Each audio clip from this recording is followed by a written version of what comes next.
everyone, and welcome back to the Content Mix. I'm Carlota Pico, your host for today's show, and I'm excited to introduce Andreas Villumsen, who is EMEA Account-Based Marketing Manager at Jabra and also has over a decade of experience in marketing and communications. Welcome, Andreas, and thank you so much for joining us today on the Content Mix.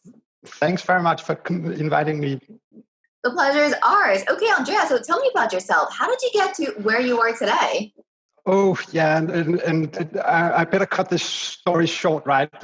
So in Denmark, we had we had to do a trip in the military, right? And back then, I only just finished my high school degree and had to go into the military service.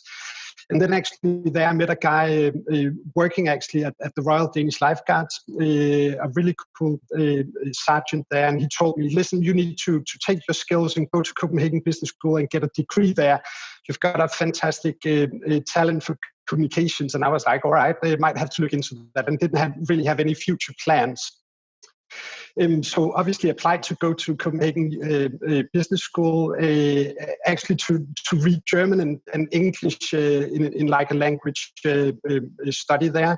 Didn't make the cut because the exam degrees you needed to have to get in was quite high that year. So actually ended up by incident in my second priority with marketing. But haven't regretted it ever since finalizing those studies. I really find myself very much at home within marketing. Okay, so your military experience yielded a marketing career.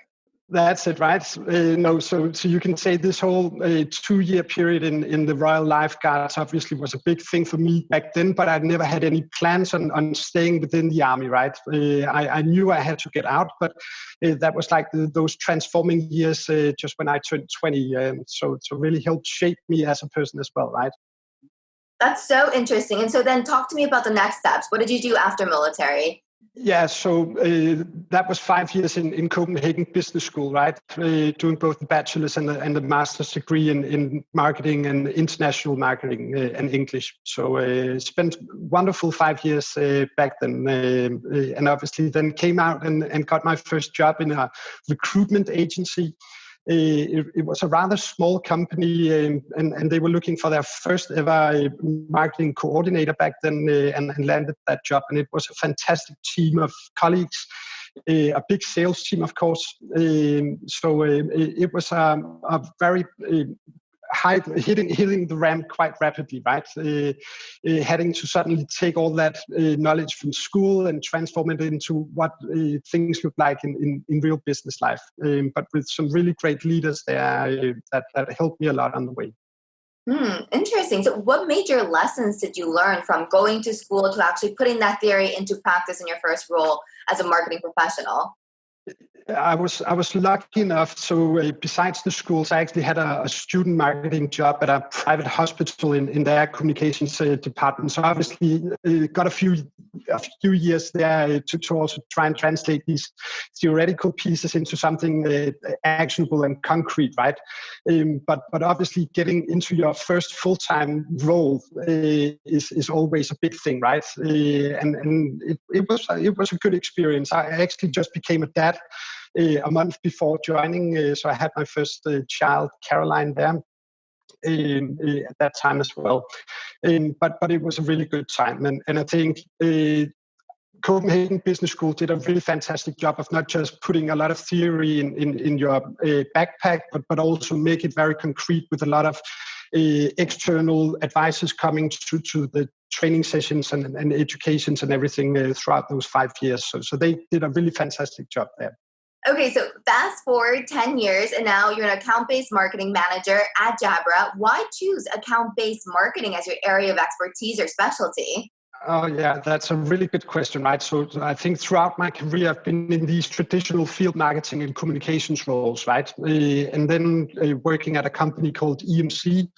We had a PR agency and a really clever guy there, Klaus Fonnesbeck, had actually joined Jabra as their new PR director. And this guy tapped me on the shoulder and told me about this opening in Jabra's global accounts team, where they were looking for an experienced guy or girl, perhaps, with the opening of this account-based marketing role. And I was like, what is account-based marketing and what does it do? And he sent me, of course, the job description there, and it just looked really, really interesting, right? The job I had when he poked me on this opportunity, I was actually managing a marketing and business partner team at another company, and really, you can say, wasn't sure if that was the way to go forward. Should I still stay becoming a manager, or could I now go into this, you can say, more independent role within a specialist sales team at another company, right? And then having admired Jabra for quite some years, even before getting this opportunity to join Jabra, I figured might as well just take that interview. And it was just such a great opportunity. I couldn't turn that opportunity down. So I've been with Jabra now for 2 years and really, really love the job and the company. It's a fantastic place to be. Okay, Andreas, could you walk me through the job description? And does the job description actually match the job's daily activities? Of course, a job description is always a sales letter, right? But they had a really thorough recruitment process, so it wasn't just like one of those 1-2 meetings and then sign the contract and then get started, right?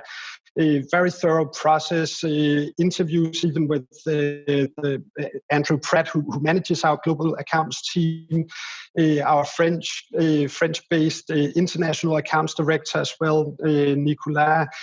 So really got that opportunity to ask all questions possible, right, before accepting anything. So they did a fantastic job, and there were, in all honesty, no overselling or anything from the job, right? It has completely lived up to what they promised. And even realizing now, looking 2 years back, I even think the job is even more flexible and more open for creative, stupid ideas and what we could do, right? So I really, really, really love this job. Okay, so now after 2 years in your current role as an account-based marketing manager, talk to me about your daily activities. What's your job look like now? A lot of calls, a lot of alignment, a lot of creative development. Really, I can't say that any work week looks like the same, right? We've got a ton of projects, so I can potentially give you just a quick insight into the team that I sit in, right? Jabra has, I think it's close to 120 global customers that fit within this program that we call global accounts. Each of them have a global account manager and then some regional account managers where we help manage their businesses all across the world. And really what me and my manager, Michael, what we do in our team is to bring support to all of the sales guys managing these 120 accounts. So from an ABM perspective, we have chosen, I can't even remember the exact figure, but probably around 20 or 25 that we will give a full one-to-one account-based treatment. And then there would be a lot of sporadic ad hoc requests coming in on all the remaining accounts, right? So any work week doesn't look like the next one, right? It's a ton of different new projects. It's a ton of new requests coming in, joining customer conversations, all that stuff. So a very broad and very wide-ranging role. Yeah, no, it sounds like a very sales-driven role as well. So how does marketing play a role in that? Yeah, and this is where, right, so you can say ABM in its most, at least according to my definition of account-based marketing, you can say this is very much a sales partner role, right, as opposed to field marketing. And there's nothing wrong with field marketing, and we have a lot of field marketing people as well. This is very much a marketing role that supports sales and partner with sales much more in depth than traditional field marketing teams would do. So we are working on account plans. We help build one-to-one communication on different customer projects, do all sorts of creative pieces to make Jabra look as good a partner as possible to those accounts. Okay, so it's not about attracting new customers, but more about retaining your existing customers? It's a combination of both, actually. So you can say if we look at these 120 accounts, we would have some very mature Jabra accounts among these, and obviously main purpose with these accounts is to make them stay as loyal and get to trust Jabra as much as they have in the past, right? So very much about retaining that business we have with them. Then we've got a subset of accounts that are in we call it development phase. It means that we would have a likely good business with them in one or two regions, but still with the potential to do even better with them in a remaining region. And then we've got completely new logos, acquisition accounts as well, with a big, on paper at least, potential, but where we would have very little business with them. So it's actually a mix of all three. Okay, very interesting. Well, let's take a step back. Could you talk to me about Jabra? What is it? Yeah, so as you can see, wearing a headset here, right? Jabra is part of an organization called GN. It's Great North. It's actually a 150-year-old company founded by I would call it one of the world's biggest entrepreneurs, I would call him, right? This guy was closely related to not only the royal family in Denmark, but even a lot of the rulers of the world back then in the 18 whatever numbers, right? Mm-hmm. He was so clever, he actually put in place a telegraph cable connecting Europe to Asia.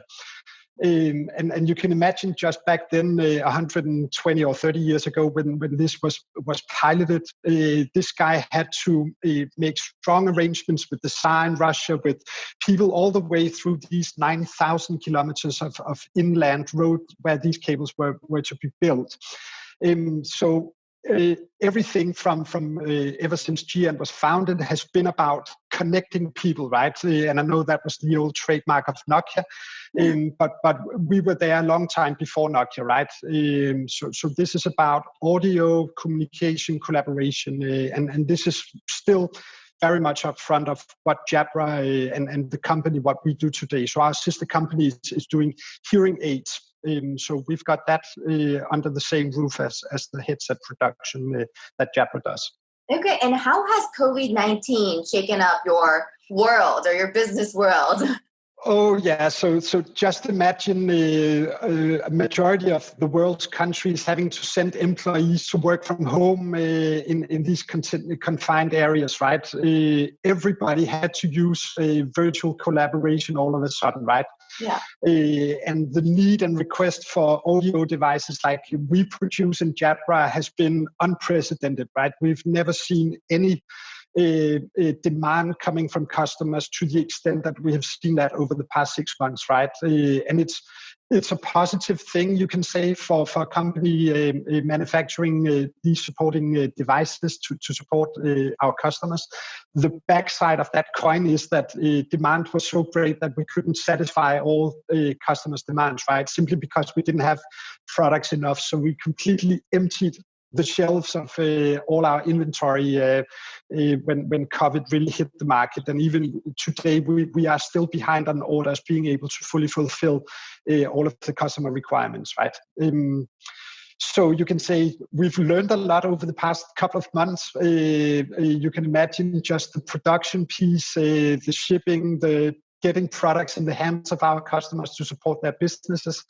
And obviously, we had to also give priority to some of these first-line emergency responders like banks, finance companies, of course, the hospitals, etc., right, to make sure that they were fully equipped with audio devices to support their customers. So, no, I mean, it sounds like a fantastic problem to have.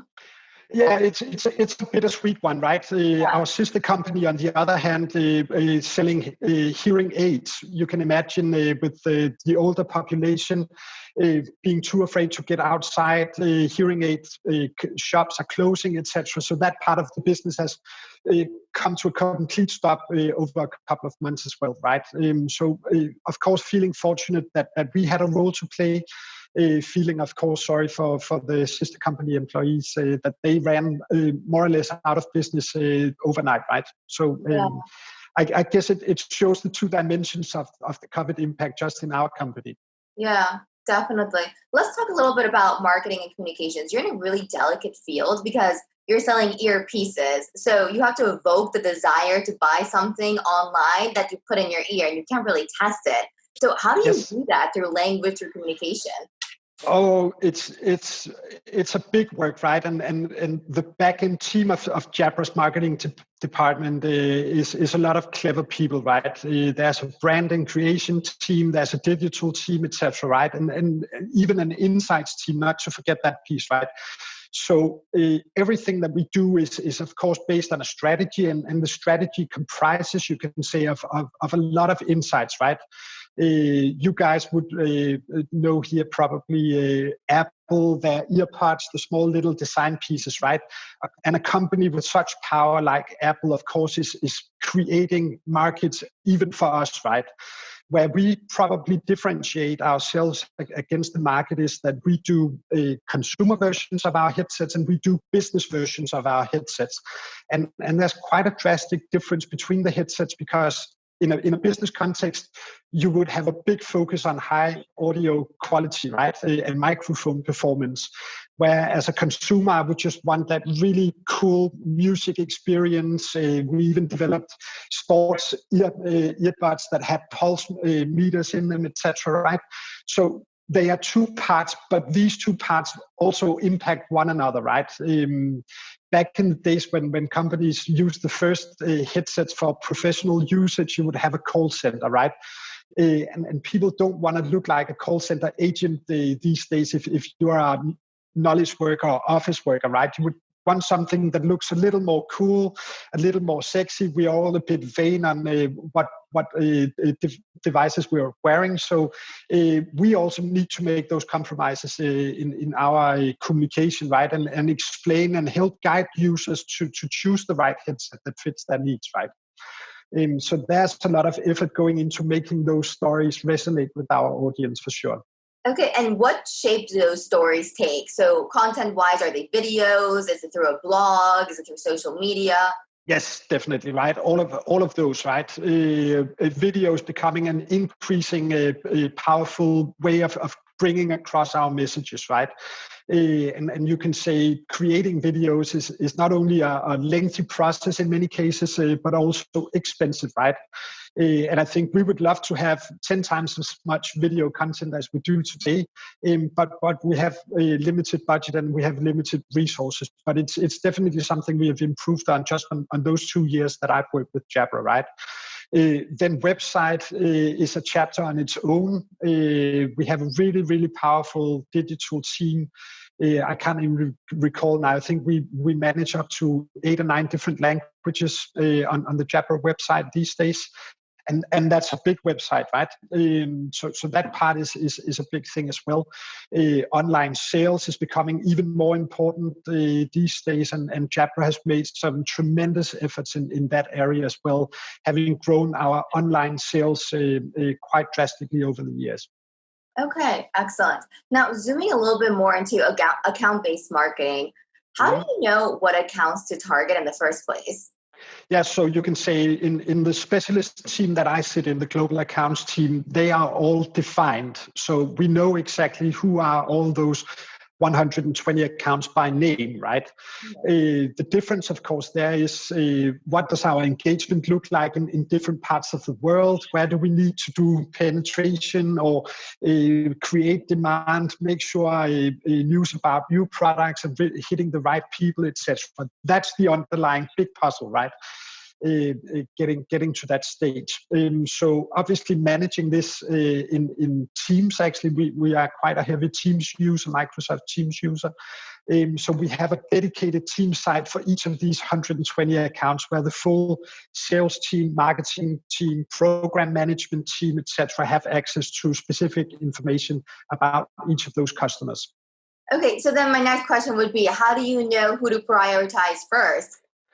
Yeah, so we prioritize really, in essence, all 120, right? They are given full attention, but you can say from an ABM support perspective, we might have some customers that don't have any imminent needs for the marketing and communication support services that we bring to our customers. So it's very much also about where are the customer, what are they doing, are they introducing new headsets to their catalogs for their employees, etc. So that would be where we would normally do our job as well, right? And then you can say acquiring a lot of new contacts, generating the right value propositions to the customers, etc., is a lot of work as well, right? Yeah, definitely. Do you use any tools to measure your performance or to measure how well your accounts are performing in their activities? Yeah, and you can say the overall measurement that really applies is revenue, right? So each of these 120 accounts would have a revenue target, and we've exceeded those targets by more than 20% year over year the past 3 or 4 years, right? So we are doing really well with these accounts. But at one point, they will also reach like a maximum level of revenue generation, you can say, right? We can't oversell headsets because they would only have so many employees that would be in need of headset devices, right?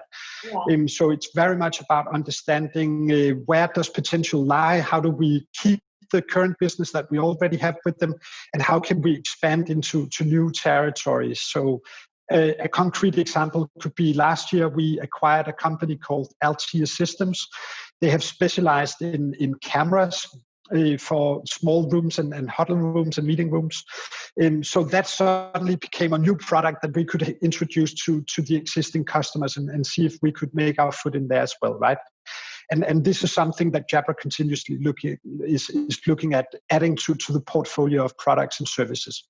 Okay, in terms of creating new marketing strategies or plans, what's your relationship look like with your sales team? It's a very strong relationship, right? We are part of management in the global accounts team. We are part of each of the sales calls that happen. And you can say sometimes we need to prioritize not to be in there if there are no concrete marketing actions, of course. But we are fully aligned to the full account team, you can say. So we understand perfectly what is expected from us. And that could be a specific one-to-one specific account plan or communication, go-to-market model, whatever, right? A fully member of each of those account teams. Okay, so are they like your feet and your eyes on the ground?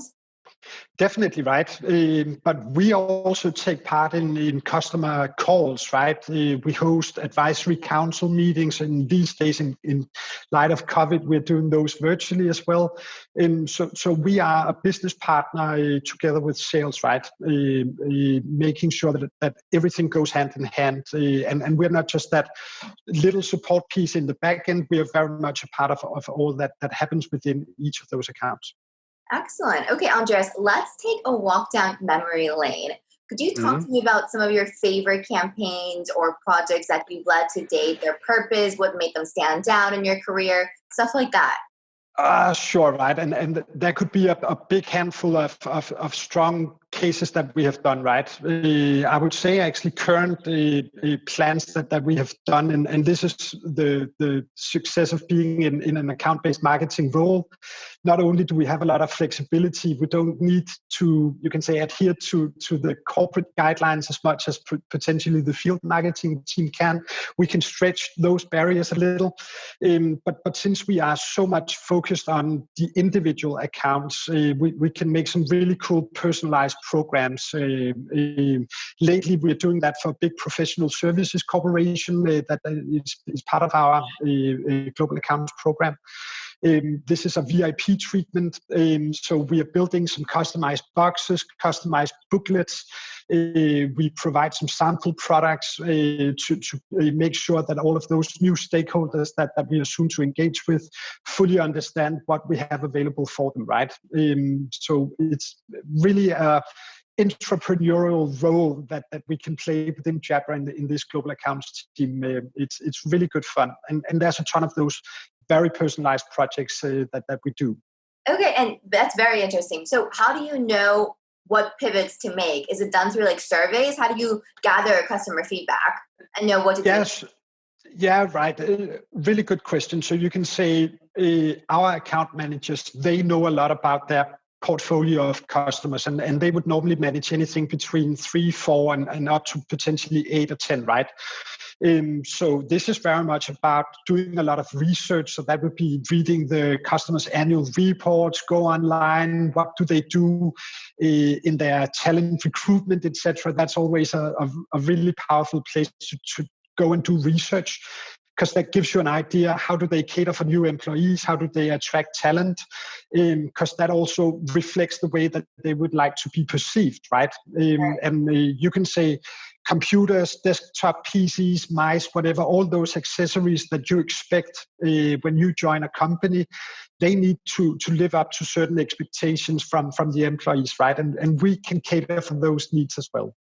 Okay, very interesting. So before we wrap this section up, if you could do anything in this world, Andreas, would it still be marketing?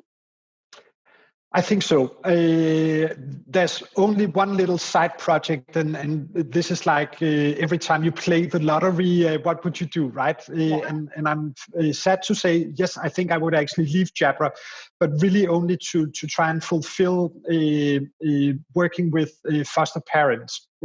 So my family, my wife actually initiated the funding of a child in foster care in Bolivia. And we've had that foster care, you can say substitution, ever since we got our daughter 13 years ago.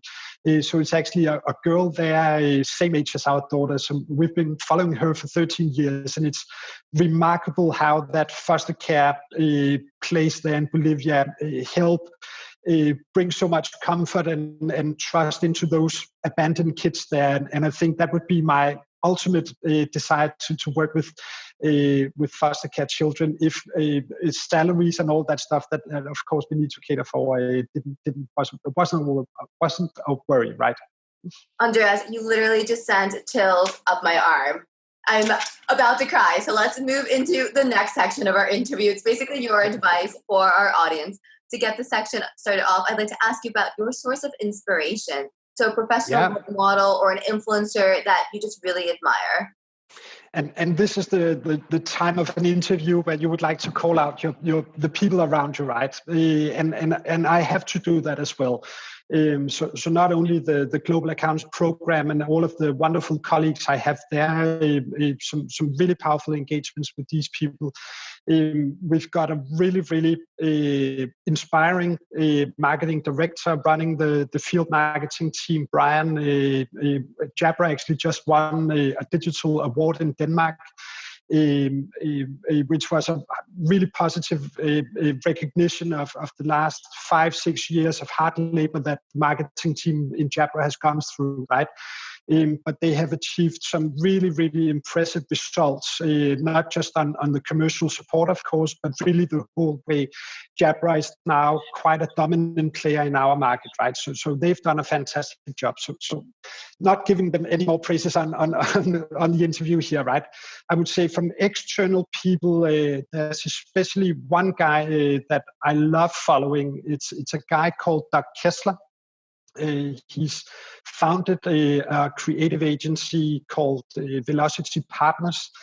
And I really urge you guys, if you're watching this and hear about Doug Kessler and Velocity Partners, they do an amazing job with their blog. They're not only a really well-spoken agency, but they bring so much perspective into all of their blog posts and really challenge you as a marketeer or as a communication professional to look at things a little differently.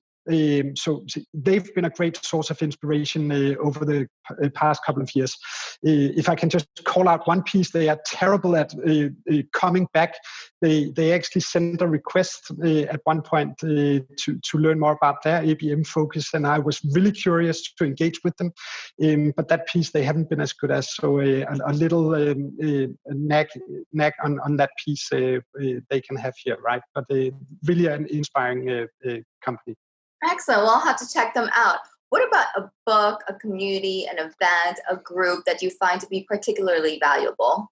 Yeah, so you can say a great part of marketing and communication, and especially ABM, is very much about understanding behavior, right? One of the biggest pain points that Jabra has is about conveying the message of why you want to use a certified device for your professional audio experiences, right?